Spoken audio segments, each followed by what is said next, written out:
আমাদের মধ্যে অনেকেই আছেন যারা ঝাল ছাড়া একদমই খেতে পারেন না।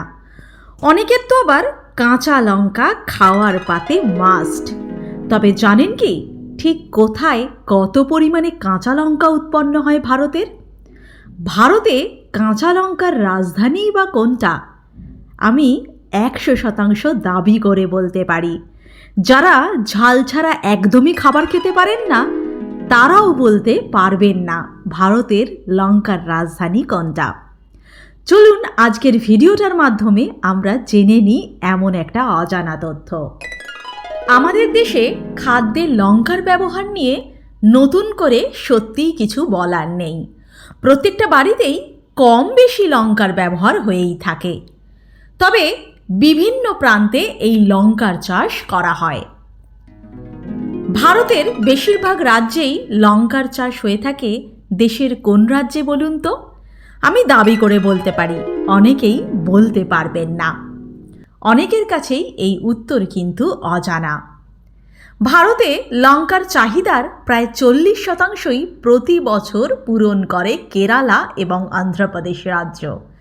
আর দেশের সবথেকে লঙ্কা চাষ হয় অন্ধ্রপ্রদেশের একটা জেলা, যার নাম গুন্টুর। গুন্টুর জেলায় বিভিন্ন প্রজাতির লঙ্কার চাষ হয়। আমরা যখন বাজারে লঙ্কা কিনতে যাই খুব বেশি 2-1 প্রজাতির নাম জানি, কিন্তু জানেন কত প্রকারের লঙ্কা আছে? জানলে আপনি কিন্তু অবাক হবেনই। অনেক ধরনের লঙ্কার চাষ হয় গুন্টুর জেলায়, যেমন সনম, S4, 334, অঙ্কুর, পাটকি, রোশনি, ইন্দো 5, রিঙ্কল, তেজা, বাদগি, মধুবালা সহ আরও অনেক রকম। কি অবাক লাগছে? মনে হচ্ছে না একটা নামও তো আমরা শুনিনি? হ্যাঁ, গুন্টুর জেলায় এত রকমের লঙ্কার চাষ হয়। গুন্টুর শহরকে কি নামে ডাকা হয় জানেন? জানি বলতে পারবেন না। গুন্টুর শহরকে বলা হয় ভারতের লঙ্কা রাজধানী। এই জেলা থেকেই শুধু ভারতের বিভিন্ন প্রান্তে নয়, বিদেশেও লঙ্কা রপ্তানি করা হয়। বিশ্বে ভারত থেকে যে পরিমাণ লঙ্কা রপ্তানি করা হয় তার বেশিরভাগটাই কিন্তু গুন্টুর জেলা।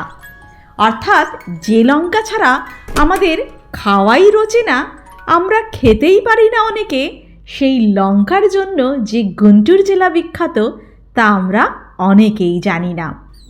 আশা করি আজকের ভিডিওটা আপনাদের ভালো লেগেছে। এই ধরনের অজানা নানা তথ্যের জন্য অবশ্যই আমার চ্যানেলটিকে সাবস্ক্রাইব করবেন।